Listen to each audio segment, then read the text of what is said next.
While confirming this order, customer said the cake should be purple. By the way, hello guys, welcome to my page The Cake Shop 23 by Nikki. आणि आज आपण बनवणार आहोत white forest cake, तो पण purple कलरमध्ये. तर फक्त पर्पल कलर ह्या केकमध्ये छान दिसला नसता, त्यामुळे आपण ह्याच्यामध्ये लायलॅक, डीप पर्पल आणि गोल्डन अशी थीम ठेवलेली होती. आणि केक जेव्हा मी डेकोरेट केलं तेव्हा मी हाफ मून स्टाईलमध्ये केक डेकोरेट केलेलं होतं. ह्यामध्ये आपण बघू शकता की मी खूप सारं व्हाईट चॉकलेट आणि त्याची शेडिंग करून घेतलेली आहे, त्याला ग्रेड करून ठेवलं आहे आणि त्याच्याने आपण केक डेकोरेट केलेला आहे.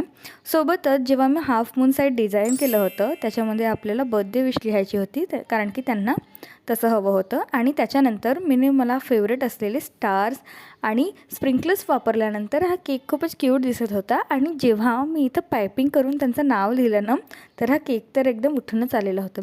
Bye the way, if you let me know how you are feeling about this cake and if I need any improvement, please let me know in the comments. Thank you all.